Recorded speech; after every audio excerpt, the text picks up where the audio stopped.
The stories I want to share with you today were told by an old man from the Barnaul Hunting Club. Pavel Afanasievich sat unnoticed in the back row of the clubhouse, quietly watching as the rest of us bragged about our hunting trophies. As the meeting was winding down, the old man stopped us to share some completely inexplicable, yet, as he insists, absolutely true, stories from his life. The old man pulled out his tattered diary, poured himself a mug of strong tea, and began his story. There are places where a person is a guest, and as such, he must behave accordingly. It's no wonder that hunters and foresters have various customs and superstitions. These customs are meant to help in the event of an encounter with something more dangerous than any wild animal. Wise hunters say, in the forest, there is no one more terrible than man and those whom man has angered. For me, hunting and fishing were life itself, so believe me. At just under 17, I left home and signed on to a fishing trawler in the Sea of Okhotsk. My soul was yearning for adventure, and when I tired of it, I went to Taimyr and joined a drilling crew. Only one thing was required, a desire to disappear into the taiga for 10 days at a time and not be afraid to venture out in an all-terrain vehicle where even the locals wouldn't dare. I can tell you many stories from those times, and some of them may even leave a disturbing imprint on your heart. The story of how, while still on the trawler, we got caught in a storm and drifted for 2 weeks without fuel or hope of rescue. How we went bear hunting, tracked a tiger near Vladivostok, and much more. Sometimes, among the hunting tales, there were inexplicable tales of things and events that simply defied logic. Grandfather told us many interesting stories, but I'll highlight the most frightening, mysterious, and inexplicable. I'll tell them in a chronological format, beginning with his youth and ending with old age. As I tell them, the stories will become more frightening and terrifying. After yet another tale about the secrets of the taiga, I exhaled and noted with relief that such devilry should be far less prevalent in our central Russian forests. But the next story made me doubt the fairness of this judgment. It happened when Pavel Afanasievich was 30 years old. He lived in a village on the Volga River and tried his best to help his elderly mother, a kind and frail woman. Work was very scarce at the time, so he took on any job and helped his mother with the housework. He and his brother Nikolai often found work as shepherds in a neighboring Tatar village. That year, the summer was particularly hot. The Samara River had practically dried up, and the meadows along its banks had dried up. The heat gave neither man nor beast peace. And, as if to punish him, flies and enormous horseflies swarmed everywhere. The constant buzzing made their ears ring, causing extreme discomfort. They were often forced to wander in search of a cool spot where the animals could graze peacefully and the shepherds could rest in the shade. The chairman concluded that 2 men would be enough for the job, the pay was lower, and the risk of boredom-induced drunkenness was low. In case of an emergency, Pavlik and Nikolai were each given a flare gun so they could call for help. I think Grandpa meant an army signal flare, but it was only for the case of sheep theft or the unlikely appearance of wolves. The morning was sunny. A sparse dew fell on the grass and leaves. The boys sauntered along, exchanging jokes about the pot-bellied chairman and the sheep entrusted to them. As the bleating flock trudged out of the village, the brothers already knew which way to go.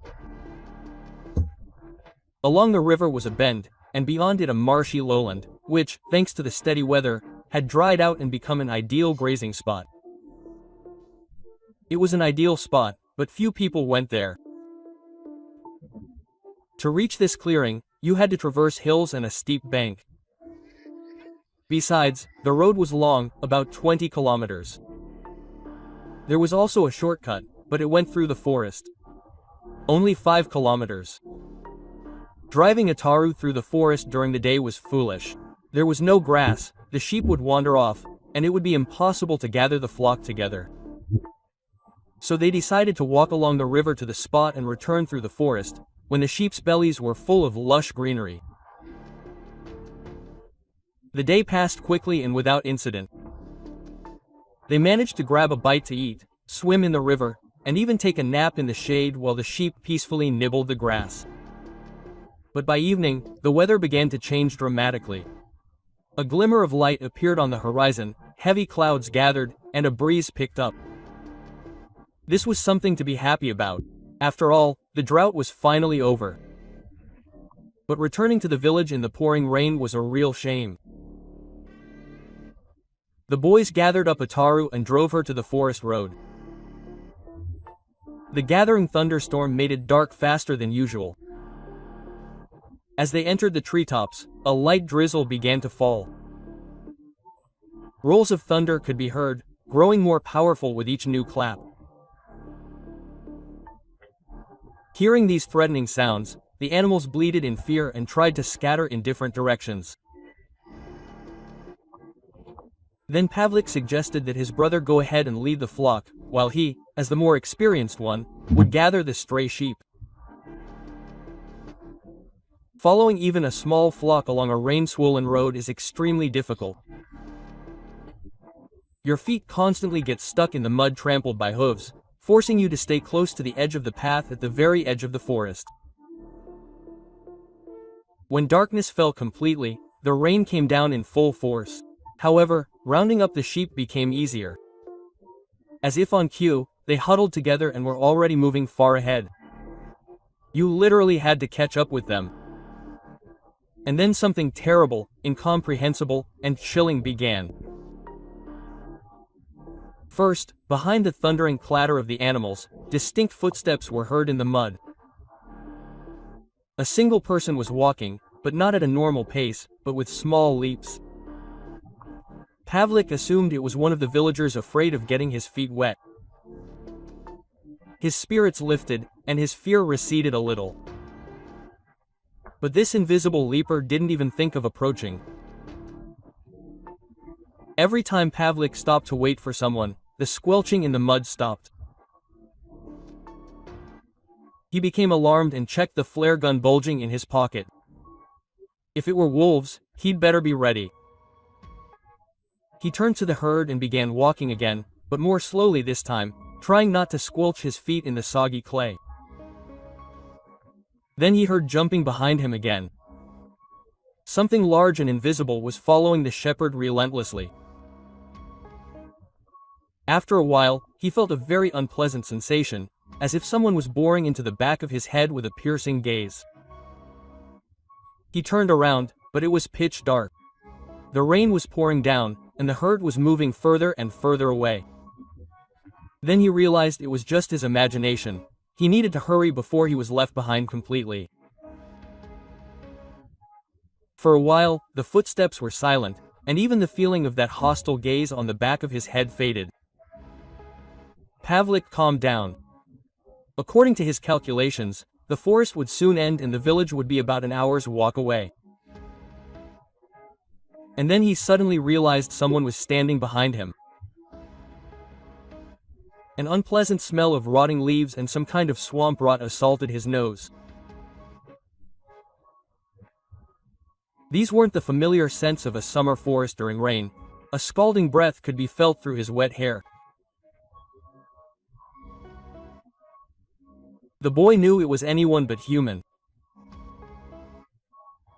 He would have been happy to believe the inappropriate joke of his younger brother or some village drunkard.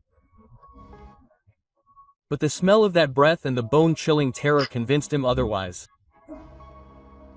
His hand instinctively slid into his pocket for the flare gun. Whoever it was, the desire to save himself outweighed the paralyzing fear. As if in slow motion, Pavlik pulled out the flare gun and, dropping to his knees, turned around. The next moment, he fired a single flare at his mysterious pursuer. The reddish flash faded with a distinctive hiss toward the forest thicket. For literally a minute, it illuminated a small section of the road they had just passed and something terrifying. A huge creature stood a meter away, its shaggy paws shielding its eyes, blinded by the flash. Fear paralyzed it, and the boy, wide-eyed, stared at the monster that had appeared before him. The creature was enormous, much taller than the average man, with disproportionate shoulders. Its head was a hideous triangular shape. The eyes were narrowed and indistinct. However, its protruding teeth were clearly visible.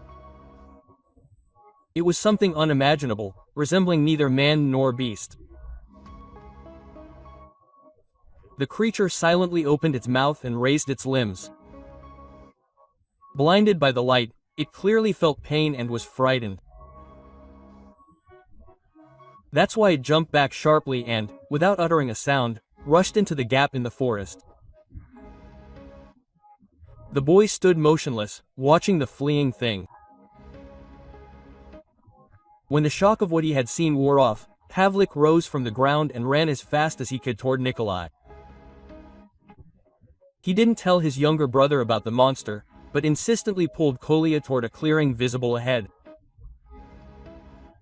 At that point, he didn't care about the sheep at all. The main thing was that this forest would soon end. I finished the first story and excitedly inquired about the details of this creature.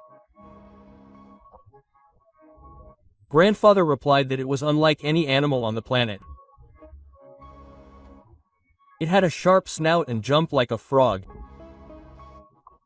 Although, as the old man says, he later encountered even worse in the taiga, but first things first.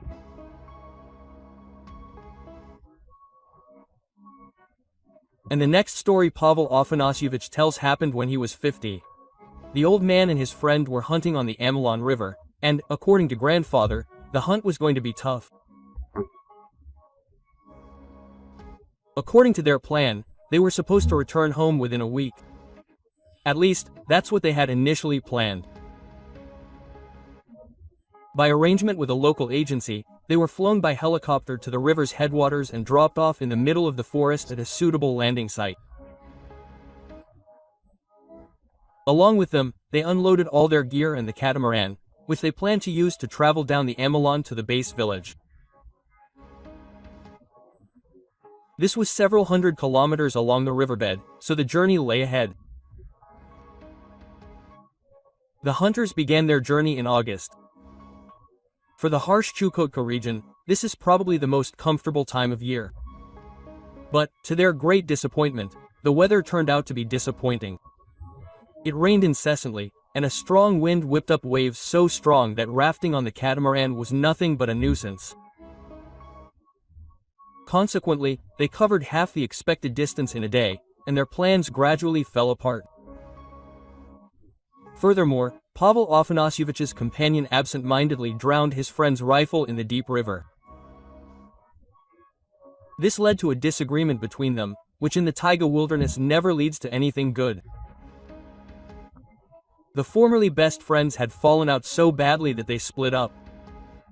Vasily, grabbing a double-barreled shotgun and a backpack, set off along the shore on foot, while Pavel Afanasyevich continued on the catamaran. But, of course, he promised to pick up Vasya by helicopter from a pre-arranged pickup point upon returning to base. There was a hunting lodge a couple hundred kilometers away, so that became the designated pickup point.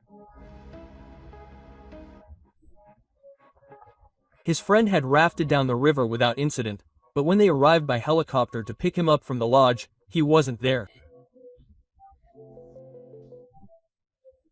They were beginning to worry, but when they returned 3 days later, they were relieved to see smoke from a campfire.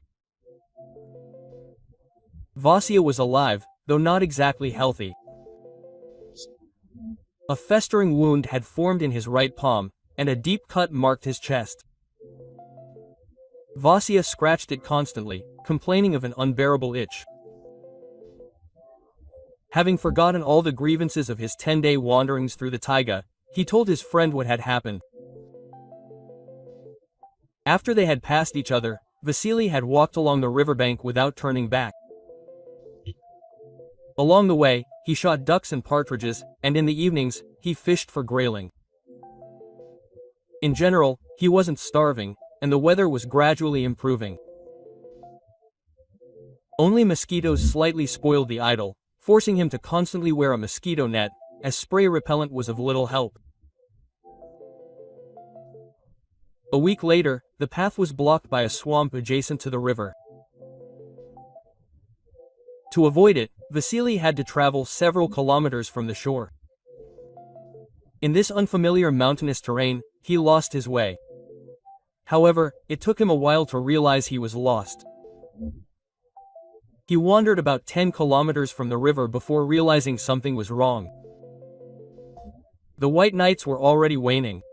By evening, darkness had fallen, and it was time to make camp. But the incessant rain continued to drive the traveler forward, forcing him to search for a suitable dry spot. Suddenly, a few meters from a huge pine tree, at the foot of a mountain slope, Vasya noticed a strange dome-shaped structure. He was new to these parts and had never seen Yarangi before. In the gathering twilight, he initially mistook it for a large boulder. But as he approached, he realized it was the work of man. By all appearances, it was a dwelling, albeit long abandoned. The overgrown grass at the entrance indicated this, and the hunter didn't immediately find the entrance itself. In the rapidly approaching darkness, he had to make 2 circles around the entire structure. Finally, pulling back one of the mangy reindeer skins, he saw a dark chasm. Hiding from the intensifying rain, Vasya stepped into the darkness and stopped, confused, like a blind kitten. It was so dark inside Yarangi that it was difficult to see anything. Vasya rummaged through his backpack, pulled out a flashlight, and pressed the button. Instantly, the hair on his scalp stood on end, and a strangled cry of horror escaped his throat. Directly in front of him, at arm's length, the flashlight illuminated a wrinkled human face. Truth be told, it was a stretch to call it human. Dry, brown skin stretched tightly over the cheekbones, and the eyelids, sunken deep in the sockets, were closed. The half-open mouth revealed sparse, crooked teeth, and from beneath a strange fur hat, long gray hair fell in wisps onto her shoulders. The next moment, the traveler realized that the mistress of this forest dwelling had long since died and had already mummified. In a yoga pose, the mummy sat cross-legged in front of the entrance to the oranga, facing the incoming guest. Gradually, recovering from the initial shock, Vasya, shining a flashlight, examined the desiccated corpse from all sides. Apparently, in life, the mummy had been a woman, not a man. Numerous bone and wood figurines hung from its leather and thick fabric clothing. They were stylized as animals, mythical creatures, and other incomprehensible figures. The bony fingers of both hands tightly clutched a tambourine, darkened by time, resting on its crossed legs. A homemade knife, carved either from a sharp antler or bone, hung from its side belt. Of course, Vasya had no intention of spending the night under the same roof with this monster. Overcoming his involuntary fear and disgust, he tried to push the desiccated human body out. To his surprise, the seated figure didn't even flinch. He kicked the mummy in the back, but it seemed rooted to the ground, its back as hard as stone. Then Vasily grabbed the long hem of its robe with both hands and yanked the corpse toward the entrance. There was a cracking sound as fabric and skin tore, and the drum, the gulka, flew off with a crash. but the corpse remained seated, like a heavy sculpture. The incredible tenacity of the dead mistress of Yarange made Vasily even uneasy. Cursing in frustration, he abandoned his fruitless attempts to dispose of the body and went to inspect the room. He was trying to find a suitable place to spend the night, as he simply had no other options. He would have to spend the night in the company of this not-so-attractive woman until morning. Along the wall opposite the entrance were two niches curtained with skins. They were likely originally intended for sleeping. But lifting the leather bunk, Vasya smelled such a musty odor that he immediately lost the desire to explore the niches further. The desire to sleep there immediately vanished, and the traveler continued searching for a new spot. Eventually, Vasya settled down near a fire pit built near the entrance. He lit a fire and began to warm himself and dry off. His anxiety gradually subsided. He was very lucky that there was a neatly stacked supply of firewood in the house, clearly prepared by the previous living owners. Slightly peeling back the skin covering the entrance to the oranga, the hunter gradually warmed up. He hung his wet clothes to dry, grabbed a quick snack, and lay down to sleep. The presence of his motionless grandmother no longer bothered him much. A tired person quickly gets used to anything. Vasya lay down by the crackling fire, wondering what kind of mummy this was in the mountains in the abandoned oranga, and why the wild animals and insects hadn't touched it. Fatigue quickly overtook him, and before he knew it, he'd fallen asleep. He slept for a long time, and when he opened his eyes, the sun's rays were already streaming through the half-open entrance to oranga. Stretching sweetly, he was about to rise when a sudden realization sent a shiver down his spine. The seated mummy, which Vasily had been unable to move all night, had suddenly vanished. Jumping up as if stung, he frantically searched the dark walls of oranga with the beam of his flashlight, trying to find an answer to his question, but there was no answer. The withered body was gone, leaving no clues. Rushing outside, Vasya looked around in near panic, but there was no one there either. Even the tambourine that had rolled out yesterday was nowhere to be seen, as if there had never been a dead old woman. Or maybe I really did imagine it all because I was so tired, Vasya thought. His thoughts confused, the hunter hastily packed his things and, not wanting to spend another minute in this strange place, hurried on his way. Whether the bustle and haste had let him down, or unknown forces had intervened, but that evening he found himself back there. To his amazement and horror, he returned to his previous spot, to the familiar, ominous oranga. Having traced a multi-kilometer detour through the mountains and forest thickets during the day, he somehow returned. He really didn't want to climb inside the old dwelling. What if the vile Chukchi old woman was lurking at the entrance, waiting for Vasya to poke his head in? But there was nowhere else to hide from the rain that had begun. Gathering his courage, Vasya pulled back the leather shelf and, to his great relief, didn't see the creepy mummy from yesterday. Oranga, like the morning before, was completely empty. Gradually calming down and convincing himself that all was well, the tired traveler lit a fire, ate dinner, and curled up near the fire pit. But the night turned out to be restless, even scary. Several times the man was awakened by strange sounds outside. He seemed to hear someone muttering and knocking on wood. Sometimes he heard a very eerie howl, accompanied by a thumping sound like a drum. Moreover, the back of his hand was itching terribly, and he must have scraped it on something along the way. In the morning, he scratched his hand until it bled, and the wound appeared on the inside and was very painful. As soon as dawn broke, Vasya, who was in constant pain, rose and left his shelter. There, another nightmarish surprise awaited him. A shaggy mummy stood behind the nearest tree, its eye sockets boring right into the hunter. Clutched in its bony fist was a hilt, a knife made of deer antler, and the tip was bloody. A wave of animal fear rolled through his entire body, and automatically, literally on instinct, the man fired at the terrifying creature. To his amazement, he saw that the shot had no effect, as if he had fired a blank. Even the branches that were near the ominous figure did not sway from the flying charge of large shot. Dumbfounded with horror and a complete incomprehension of the situation, Vasya watched as the outlines of the terrible figure blurred, merging with the morning fog. Soon, its outlines disappeared altogether, as if dissolving into thin air.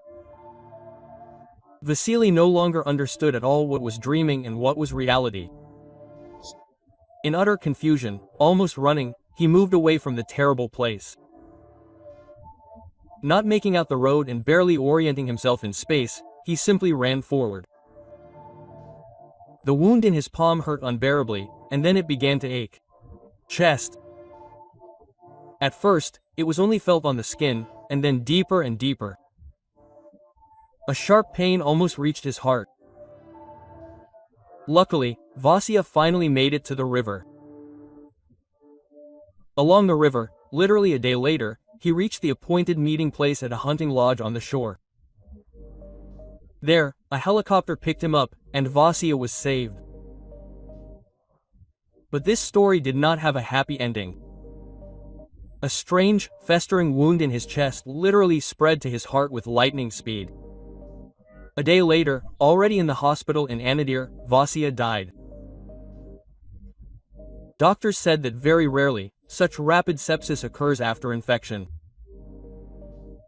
But Pavel Afanasyevich believed the cause was completely different. Unlike his friend, he had been to those places more than once. He had heard legends about Chukchi shamans who could enter a state similar to death, and then, after a long time, come back to life. The Chukchi believed that some shamans could control time, slowing it down or speeding it up. When our old man learned about it, he offered his guess without hesitation about what happened to Vasya. He believes that the mummy in abandoned Uranga was such a shaman. Vasya paid with his life for the insult to his body and home. Most likely, the offended shaman stabbed the hapless hunter with a ritual bone knife, but with such a time shift that Vasily himself didn't notice.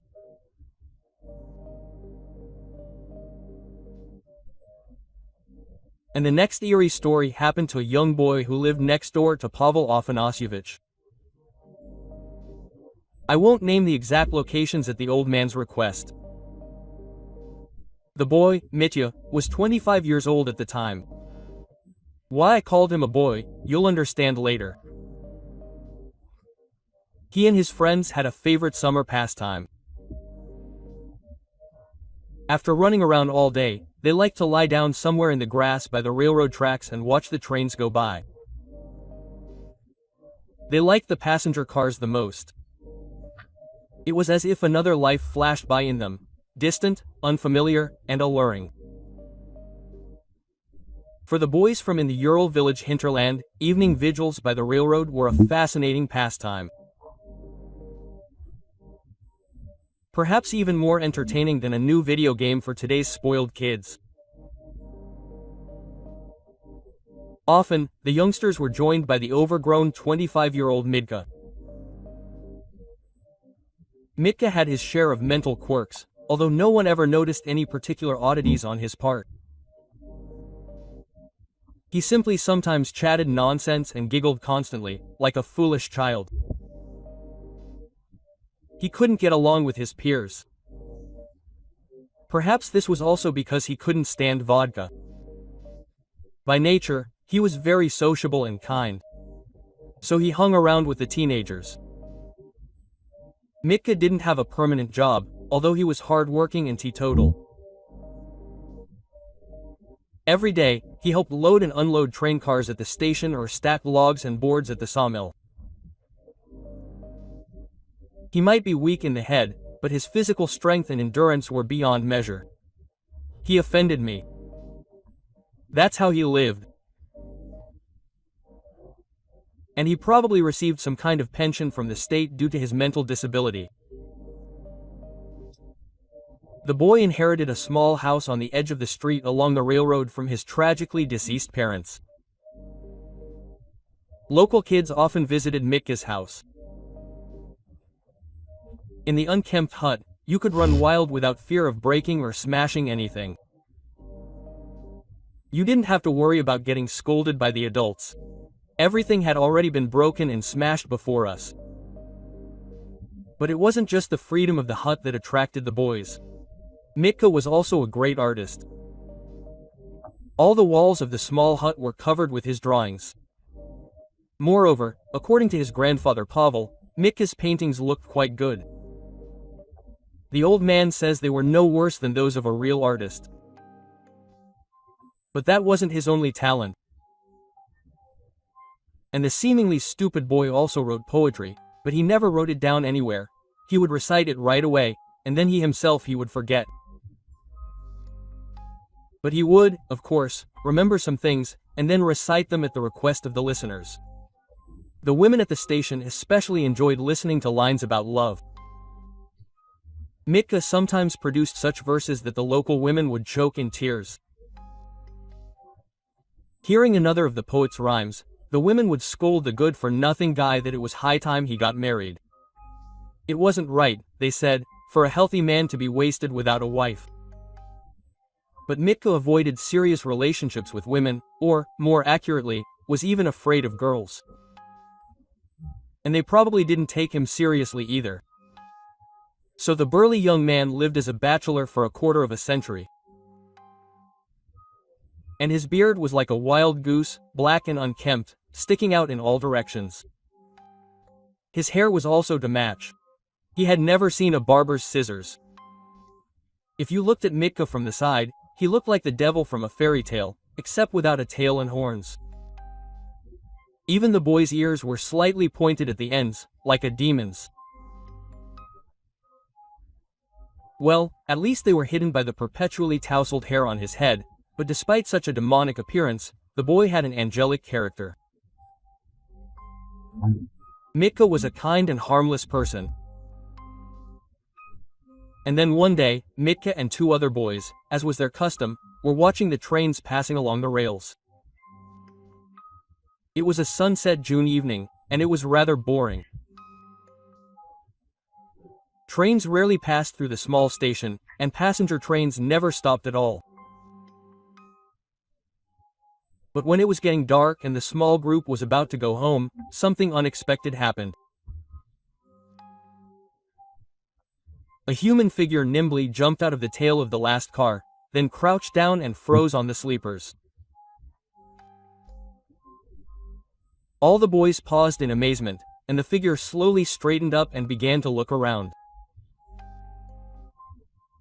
When it turned to face them, the boy's Mitka's jaws dropped. It was a woman, and quite an attractive one at that. The jumper didn't notice them from behind the grass on the hill where the boys were sitting. Standing between the rails, she peered intently into the trees adjacent to the railway. Then, satisfied that there were no witnesses to her acrobatic leap, she calmed down. Shaking her head, the girl freed her thick shock of black hair and began to pull off her trousers. The stunned boys involuntarily rose from their hiding place to better examine the unprecedented spectacle. And then they met the stranger's gaze. The woman's face showed no emotion, and only her eyes seemed to sparkle in the gathering twilight. She opened her mouth, either smiling broadly or about to shout something. Frozen in place, the boys saw an even row of teeth with small fangs, which made her smile resemble a beast's grin. According to the company, they didn't feel any fear at first. Besides, the fangs were barely larger than we're used to seeing on people. And there was nothing threatening about the woman's appearance. But then something inexplicable and truly terrifying happened. The strange woman nimbly got up on all fours and, with a swaying motion, ran away along the railway embankment. And after a few dozen meters, where the forest almost touched the tracks, she jumped down and disappeared behind the trees. The stunned guys stood frozen in place, unable to utter a word, especially Mitka. His already disheveled hair seemed to stand on end, and his bearded jaw dropped and wouldn't close. He stood and stared with bulging eyes in the direction where the mysterious stranger had disappeared. The boys, having come to their senses, had to shake him for a few minutes to somehow bring him back to his senses. From that night of judgment, Mitka was not himself. It was as if he had been replaced. The previously insatiably talkative young man became detached and silent. He walked around immersed in thoughts that he shared with no one. He answered questions out of turn, and appeared in public less and less often. He sat in his hut, painting one picture after another. In each new picture, the main character was a beautiful woman with flowing black hair and sparkling eyes.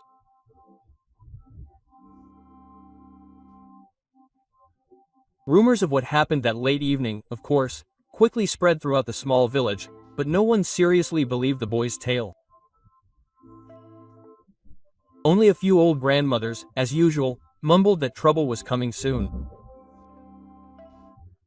But this time the grannies were right. It all started with the disappearance of one of the local residents. She went into the taiga to pick mushrooms and never returned. To be fair, it's worth noting that similar tragic incidents had occurred before, but they were extremely rare. The locals knew their surrounding forests like the back of their hand since childhood.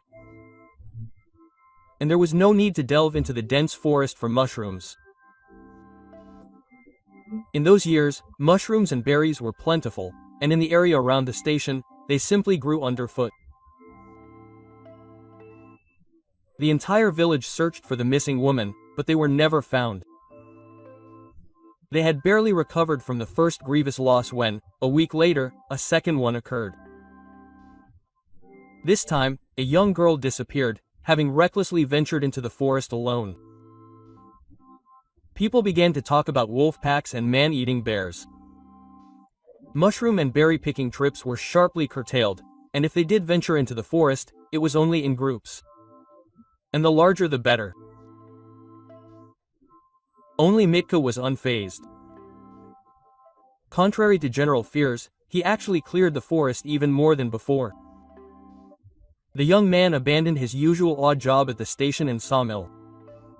Every day, early in the morning, he would set out, as if on a walk, into the thicket that terrified the rest of the area. He would return late in the evening, tired but content. After yet another loss in the forest, Mitka was taken into police custody, but of course, they couldn't get a confession out of him. Moreover, after holding him behind bars for several weeks, they released him home. It turned out that while he was locked up, another woman had disappeared, separated from her friends in the forest. Soon, someone's hunting dog found a human hand in the forest. The fact that the hand belonged to the missing woman was determined by a ring left on her finger. The investigation immediately concluded that humanity had no connection with the series of tragedies. The disappearances and deaths of the unfortunates were attributed to attacks by animals, wolves, or bears. Hunters were called in for a hunt, shooting several predators, and after that, everything seemed to calm down. Only periodically goats and sometimes even dogs began disappearing from all the houses in the village located along the railway line. But the authorities no longer paid attention to such trifles. The main thing was that everyone was alive. After his prison term, Mitka became a real prick. Either he was offended by the whole wide world, or he began to be afraid of people. He constantly disappeared into the forest. And when the autumn cold set in and there was nothing to do there, he settled in his hut. He no longer even allowed previously welcome guests into the house. As winter approached, Pavel Afanasyevich noticed that for the third day in a row, Mitka had been looking out of his window without changing his position. Even when they waved hello or called him, he did not react in any way. Suspecting something was wrong, the old man went into the house and was speechless with horror. It was not all of Mitka that was looking out the window, but only his severed head, standing on the windowsill. The entire floor of the hut was covered in blood, and the walls with pictures of it. The bodies were splattered, but the body was missing. Upon examining the scene of the tragedy, the arriving detectives uncovered some interesting details. Everything indicated that the boy hadn't lived alone in his home for a long time. 2 single beds were pushed together in the corner by a curtain. According to children who had previously visited the house, Mitka had previously lived alone. Women's clothing, apparently left over from his mother, was scattered everywhere. Numerous other factors suggested the recent presence of a second person, most likely a woman, in the house. But, unfortunately, the investigation that had begun was leading nowhere. The people in the village couldn't calm down. If an elusive killer had gotten to such a forest devil as Mitka, then how were ordinary people supposed to save themselves? Only the old women knew the exact answer. All these deeds were the work of a werewolf's lab. Some of them, especially the ancient ones, even recalled a similar incident from their distant childhood. In the end, it ended with the villagers, driven to panic, deciding to do something. One quiet night, they boarded up the door to Mitka's empty house and set the red rooster free. The old hut went up in flames like a match, and when the roaring flames engulfed the entire structure, the onlookers surrounding the conflagration were suddenly frozen with horror. From the depths of the burning hut, a roar echoed, drowning out the crackling of the flames. Someone inside the house was desperately struggling and trying to escape, and a minute later, such a terrifying roar came from within that several women fainted. The village dogs, who had been barking uncontrollably until then, instantly fell silent, cowering in their kennels. The fire brigade was called too late, so the house could not be saved. When the remains of the fire were extinguished, only a black chimney and a couple of logs from the walls remained in the ashes. And in the morning, while clearing the rubble among the remains of embers and ashes, investigators discovered the remains of a human body, charred beyond recognition. Even the gender of the victim couldn't be determined in the fire. But one detail completely astonished those present. In the even row of teeth preserved in the soot-blackened jaw, 2 sharp fangs protruded, unusual for a normal person.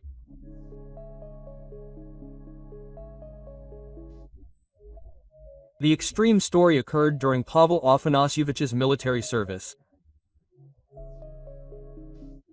One day, during field exercises, one of the soldiers died unexpectedly, for no apparent reason. He simply couldn't get out of bed in the morning. Pavel Afanasyevich didn't know the poor fellow very well, as he was a young man, and Pavel was already a grandfather, due to be discharged in 6 months. The boy was remembered only for the birthmark the size of a nickel on the right side of his forehead. Command ordered the body transferred from the forested area where the exercises were being held to the garrison hospital morgue. This was necessary for the necessary such events were commonplace. The building was in a city 150 kilometers from the forest. The comrades in arms hastily cobbled together a box from a cut thumb board, into which they laid the unfortunate soldier. The wooden coffin was loaded onto a UAZ loaf and, with 2 escorts, sent on its way. A young warrant officer was appointed as the senior officer, and Pavel Afanasyevich, who was already a sergeant, was approved as his assistant. The sergeant's main tasks were loading and unloading the body and other necessary manipulations. The third was the driver of the loaf, a guy from the Caucasus. Pavel was even glad of the unexpected assignment. Anything was better than sitting in a dank forest and freezing in a stinking old tent. A stroll around the city and immersing himself in civilization seemed quite an attractive prospect. And then there were the chance to pop into the shops and admire the city girls. After all, a couple of hours were sure to be found. They left after they had lunch, hoping to get there in about 4 hours. The main thing was to overcome the forest potholes without delay and get back on the highway as quickly as possible, and then they could put their foot down on the gas pedal to the city. But it was precisely these forest potholes that proved to be a disaster, but, as Grandpa Pavel says, they were, of course, to blame themselves. Deciding to take a shortcut, the group turned off the well-trodden dirt road onto a straight, grassy clearing. This route was shorter, and they overconfidently relied on the military vehicle's off-road capabilities, for which they paid the price. After 2 hours of difficult travel, the loaf finally got stuck in a deep rut made by logging trucks. To free the stuck vehicle, they needed at least another similar one, and preferably a Ural or a tractor. In short, they needed equipment, but certainly not 3 soldiers. After an hour of desperate attempts to extricate themselves from the road quagmire, the exhausted soldiers, covered in mud up to their eyebrows, abandoned this a futile exercise. Moreover, the worn-out UAZ stalled and wouldn't start. Returning for help was unrealistic.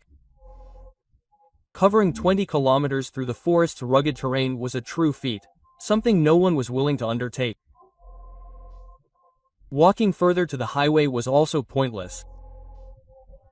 None of the KAMAZ or Mosh trucks we stopped along the way would be willing to undertake such a risky undertaking.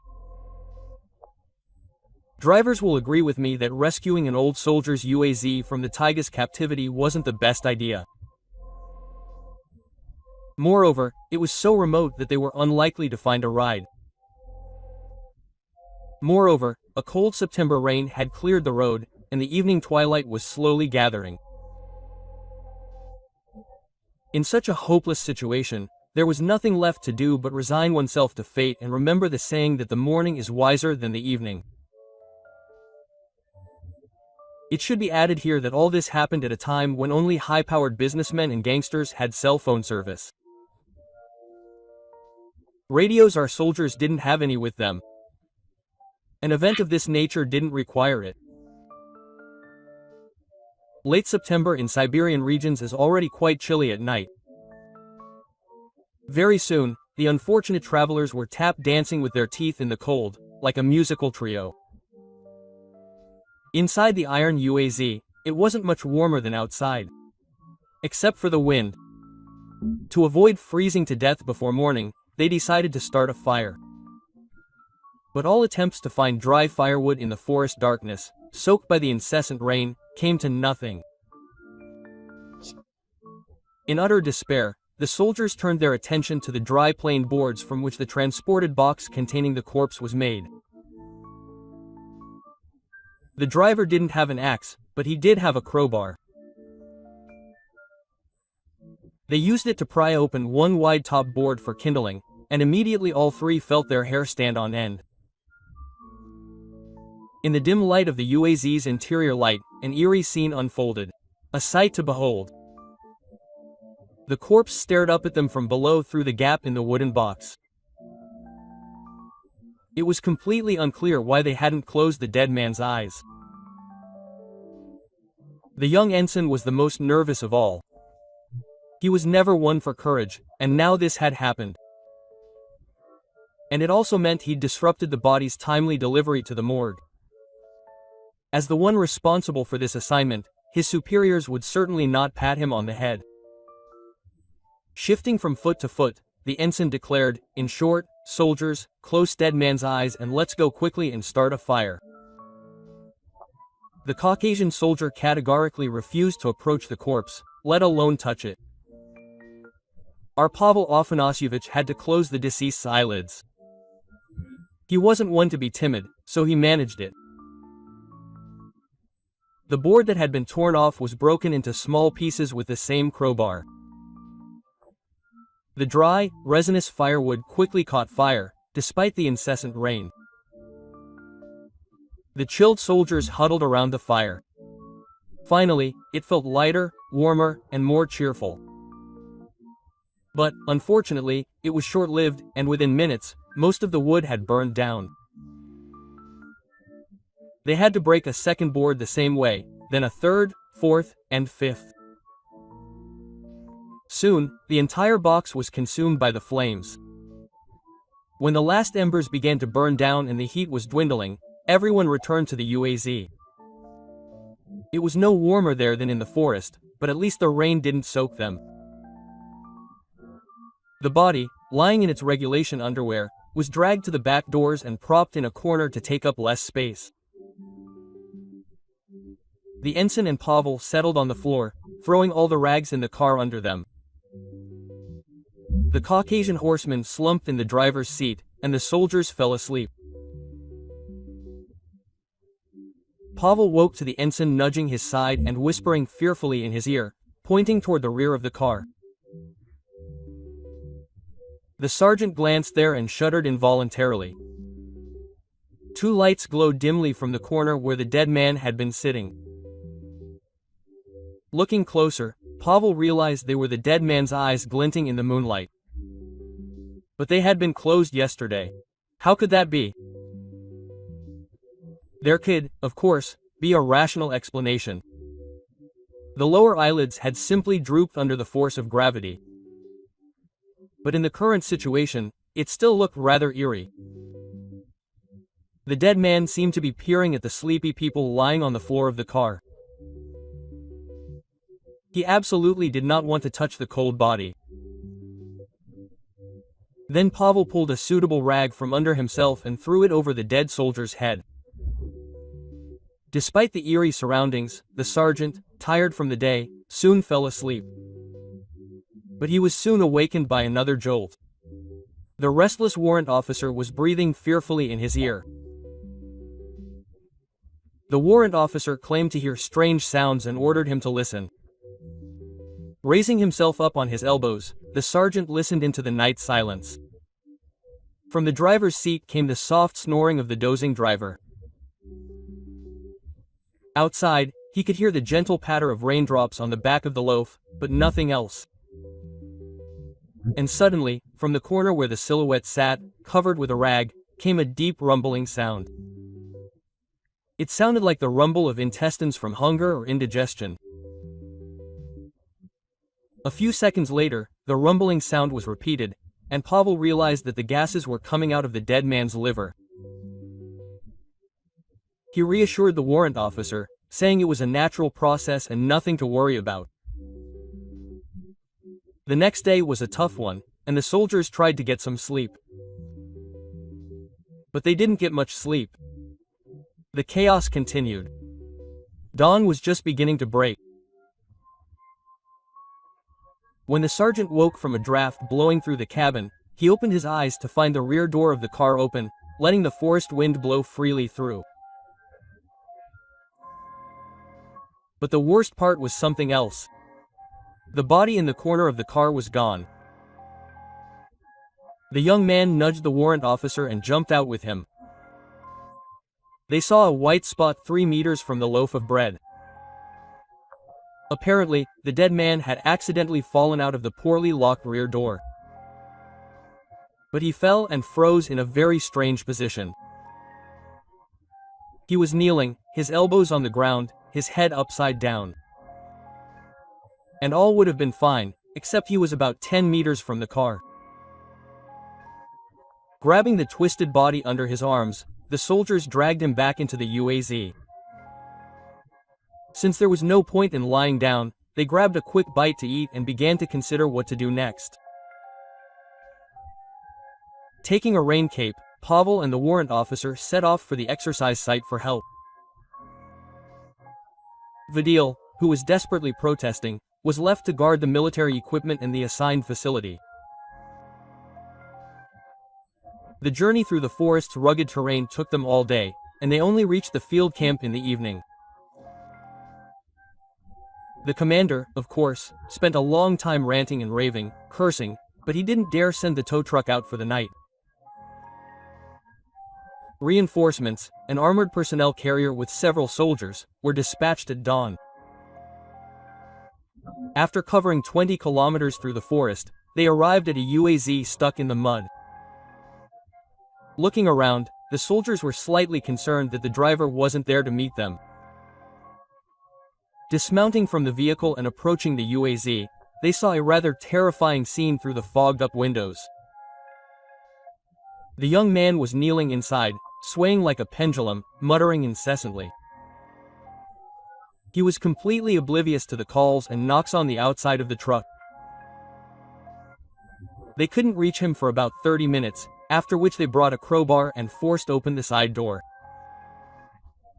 The driver turned sharply at the sound of the door being broken, his eyes wide and wild. A few seconds later, he screamed something loudly, then fainted. While they were reviving the unfortunate man, the group managed to inspect the interior of the car. All the doors and windows were locked and secured with aluminum wire by the terrified driver. The soldier's body was nowhere to be found, either inside or outside. The soldiers searched all the nearby bushes with enemy soldiers, but found nothing. They didn't venture deep into the forest to search. With everyone already in a mild panic, they towed a loaf of bread to the road and, with the engine revving, set off on the return journey. When the driver regained consciousness, he still couldn't communicate anything coherent. The young man was later hospitalized, where he was discharged for mental illness. He couldn't sleep at all, constantly waking up and screaming in terror. A search was organized by garrison personnel at the site of the soldier's disappearance, but they too yielded nothing. The missing man's body was never found, either on or under the ground.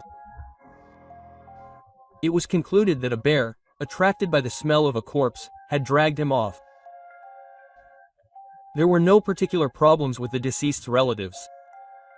The boy grew up without a father or mother and was raised in an orphanage with little ice. 6 months later, Pavel Afanasyevich was discharged. The day before his departure, another group of conscripts was brought home to their unit. Pavel and the other veterans watched their formation out of idle curiosity. With a mixture of joy and a touch of empathy, he watched them and thought, thinking about how tomorrow he'd be flying off into civilian life, while the boys still had a long way to go. Absently, his gaze scanned the faces of the new recruits shuffling in line, and he suddenly shuddered. Among the closely cropped heads, one stood out. It had a round birthmark the size of a nickel on the right side of its forehead. A chill ran down Pavel's spine, but the boy looked nothing like him. He, like the others, glanced around in confusion, and only once, with a sudden, intent gaze, did he look Pavel straight in the eye.